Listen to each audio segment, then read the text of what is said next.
Hi friends, we're back today for chapter 2 of The Lemonade War.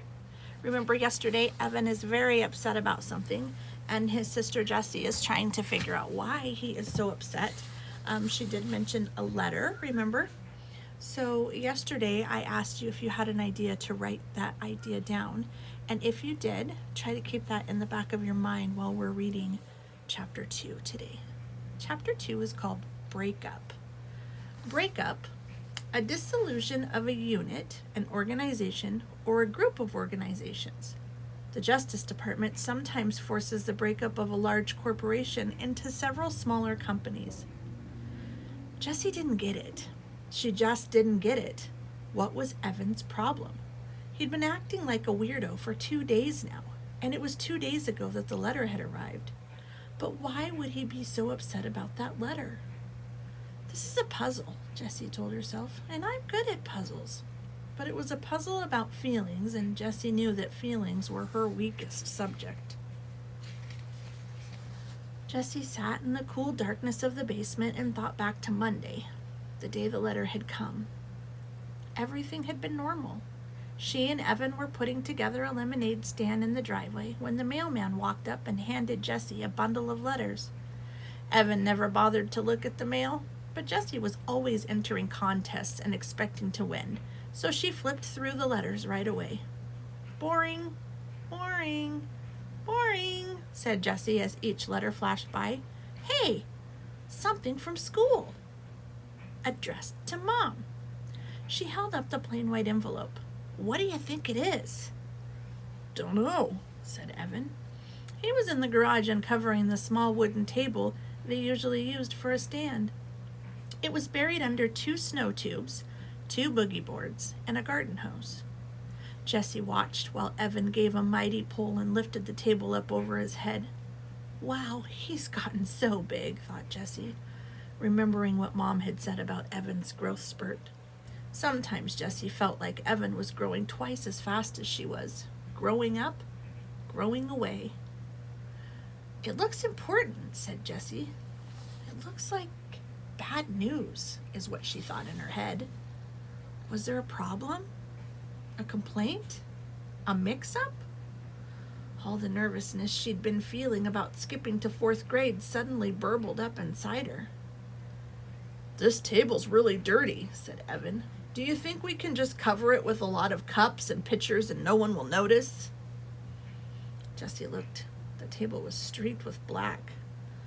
No, Evan groaned. I'll clean it, said Jessie. Evan had only agreed to have a lemonade stand because it was one of her favorite things to do. The least she could do for him was clean the gunk off the table.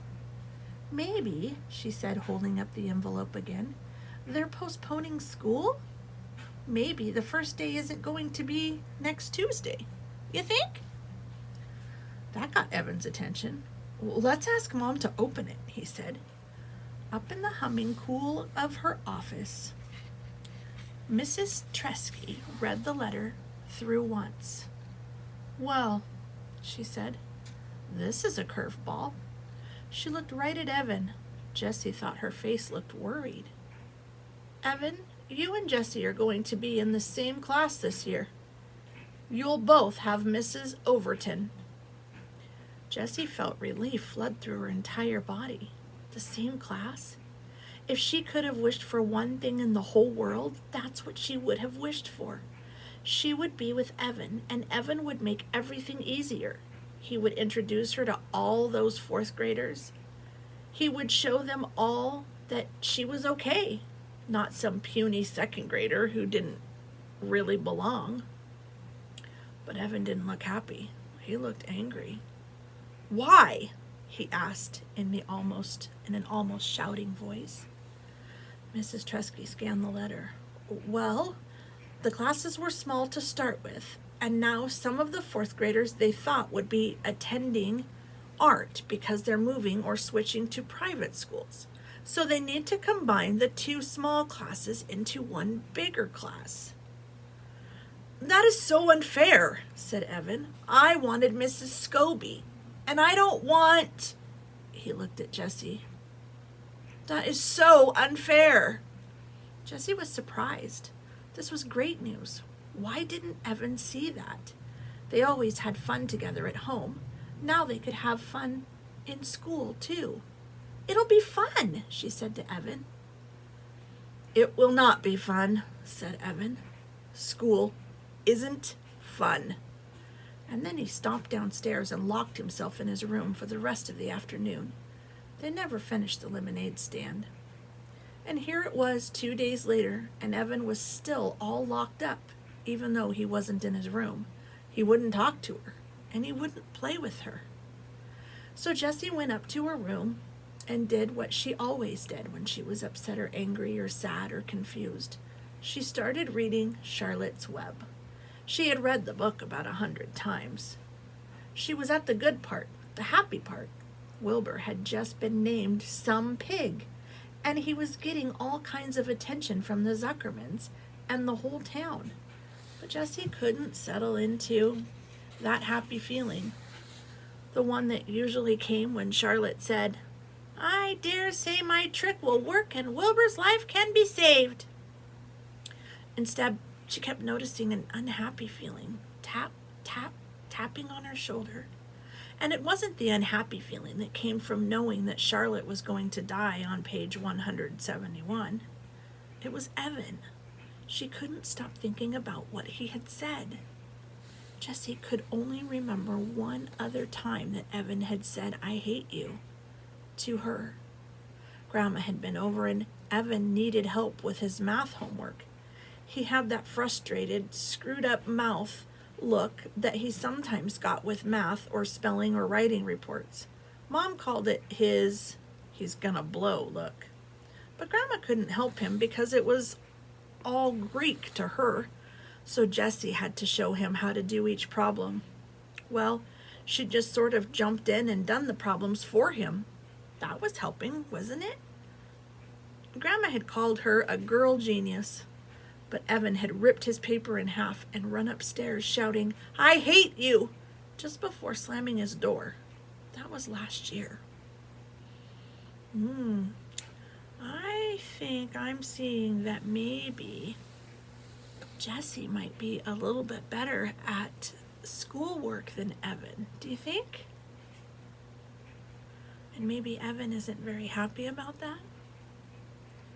So I wonder if that has something to do with why he might be upset that they're going to be in the same class this year. What do you think? Jessie rested the book on her stomach and stared at the ceiling. People were confusing. She'd rather do 100 math problems than try to figure out someone's mixed up feelings any day of the week. That's why she and Evan got along so well. He'd just tell her straight out, "I'm mad at you because you ate the last Rice Krispie treat." And then she could say, "Sorry, hey, I've got some Starburst in my room. You want them?" And that would be that. Evan was a straight shooter, not like the girls at school, the ones who had started that club. She rolled over onto her side to get away from those thoughts. Across the room, against the wall, she noticed 3 pieces of foam core her mom had bought for Jessie's Labor Day project. Every year, the Rotary Club sponsored a competition for kids to see who could come up with the best display related to the holiday. This was the first year Jessie was old enough to participate, and she had begged her mom to buy foam core and gel pens and fluorescent paper and special stickers for her display. She was determined to win the prize money, $100, but she hadn't been able to come up with a single idea that seemed good enough. So here it was, just 5 days before the competition, and the foam core was still completely blank. Jessie reached for her book. She didn't want to think about the girls at school, and she didn't want to think about the competition. She started reading again. Wilbur and Charlotte were at the fair, and Charlotte was beginning to show her age. Jessie read the words that Wilbur said to his best friend. "I'm awfully sorry to hear that you're feeling poorly, Charlotte. Perhaps if you spin a web and catch a couple of flies, you'll feel better." Well, the second part didn't apply at all, but Jessie imagined herself saying the first line. "I'm awfully sorry to hear that you're feeling poorly, Evan." Sounded about right. At least it would show him that she cared, and Jessie knew that this was important when someone was feeling upset. She decided to go downstairs and give it a try. She would do just about anything to get Evan back to the way he was before the letter. Jessie looked in the kitchen, in the backyard. No Evan. She was halfway down the steps to the basement when she heard a noise coming from the garage. She opened the door and felt the full heat of the day on her skin. It was like some giant had blown his hot, stinky breath on her. In the garage, she found Evan and Scott Spencer. Weird, she thought. Evan doesn't even like Scott Spencer. They'd been on-again, off-again friends from kindergarten. But ever since Scott had purposely put Evan's bike helmet under the wheel of the Teskis minivan so that Mrs. Teskey ran over it when she backed out, the friendship had definitely been off. I think I would be mad at somebody if they put my bike helmet underneath the tire of our minivan too. Jessie looked for Evan, from Evan to Scott and back again. Now she had no idea what to say. I'm awfully sorry to hear that you're feeling poorly, Evan. It didn't seem like it made much sense when Evan was obviously having fun with his friend. She tried to think of something else to say. All she could come up with was, "What are you doing?" The boys were bent over a piece of cardboard. Evan was writing letters with a skinny red felt pen. The purple color was in the middle of the garage. The purple cooler was in the middle of the garage, and 2 plastic chairs were stacked on top of it. On the top chair was a brown paper bag. "Nothing," said Evan, not looking up. Jessie walked over to the boys and peered over Evan's shoulder. "Lemonade, 50 cents. Wanted to show you. Look at how he spelled lemonade. I don't know if that will come out backwards or not. She said, "You spelled lemonade wrong. It's an O, not an I." But she thought, oh good, a lemonade stand, my favorite thing to do. The boys didn't say anything. Jessie saw Evan's mouth tighten up. "You want me to make the lemonade?" she asked. "Already made," said Evan. "I can decorate the sign," she said. "I'm good at drawing butterflies and flowers and things." Scott snorted. We don't want girl stuff on our sign." "Do you want to use my lockbox to keep the money in? It's got a tray with separate compartments for all the different coins." "Nope," said Evan, still working on the sign. "Well," she said, looking around, "I can clean the table for you." The small wooden table, still covered in black streaks, was pushed up against the bikes. "We're not using it," said Evan. "But we always use the table for a stand," said Jessie. Evan pushed his face in her direction. "We don't want it." Jessie took a couple of steps back. Her insides felt runny, like a fried egg that hasn't cooked enough. She knew she should just go back into the house, but for some reason her legs wouldn't move. She stood still, her bare feet rooted on the cool cement. Scott whispered something to Evan, and the 2 boys laughed, low and mean. Jessie swayed toward the door, but her feet stayed planted. She couldn't stand it that Evan wanted to be with Scott, who was a real jerk, more than her. "Hey," she said, "I bet you need change. I've got a ton. You can have all my change, as long as you pay it back at the end of the day." "Don't need it," said Evan. "Yeah, you do," insisted Jessie. "You always need change, especially in the beginning. You'll lose sales if you can't make change." Evan capped the pen with a loud snap and stuck it in his pocket. "Scott's bankrolling us. His mom keeps a change jar, so we've got plenty." The boys stood up. Evan held the sign for Scott to read, turning his back to Jessie. "Awesome," said Scott. Jessie knew that the sign was not awesome. The letters were too small and thin to read from a distance. Evan should have used a fat marker instead of a skinny felt pen. Everybody knew that. There weren't any pretty decorations to attract customers, and the word lemonade was spelled wrong. Why wouldn't Evan take a little help from her? She just wanted to help. Scott turned to her and said, "Are you really going to be in 4th grade this year?" Jessie's back stiffened. "Yep," she said. "Wow, that's so freaky." "Is not," she said, sticking her chin out. "Is too," said Scott. "I mean, you're a 2nd grader, and now you're going to be a 4th grader? That's just messed up." Jessie looked at Evan, but he was busy taping the sign to the cooler. "Lots of people skip grades," said Jessie. "It's not that big of a deal." "It's completely weird," said Scott. "I mean, you miss everything from a whole year. You miss the whole unit on Antarctica, and that was the best. And the field trip to the aquarium, and the thing where we sent letters all over the country. Remember that, Evan?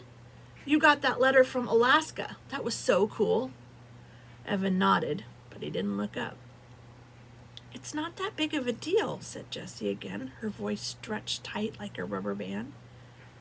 "It's like you miss a whole year of your life," Scott said. "It's like you're going to die a whole year earlier than the rest of us because you never had 3rd grade. Jessie felt cold and hot at the same time. Part of her wanted to yell, "That doesn't make any sense." But the other part of her felt freakish, like Scott had just noticed she had 3 legs. Evan stood up and tossed the paper bag to Scott. Then he grabbed the plastic chairs with one hand. "Come on, let's go." He reached down to grab one handle of the cooler. Scott grabbed the other, and together they lifted it and began to walk out of the garage. "Hey, Evan," said Jessie, calling to their backs. "Can I come too?" "No," he said without turning around. "Come on, please. I'll be a big help. I can do lots of things." "You're too young," he said sharply. "You're just a baby."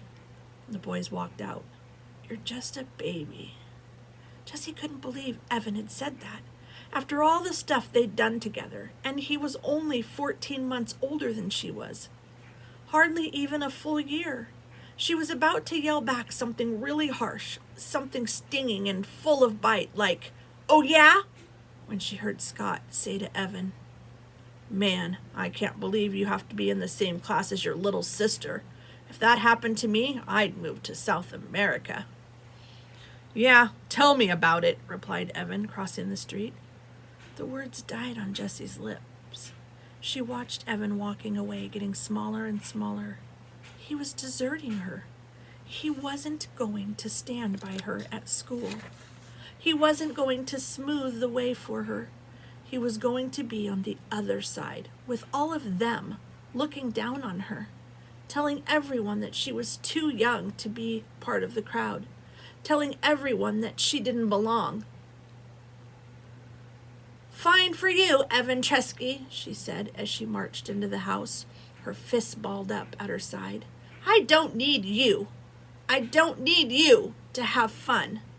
I don't need you to run a lemonade stand, and I don't need you to make friends in 4th grade." Halfway up the stairs, she stopped and shouted, "And I'm not a baby."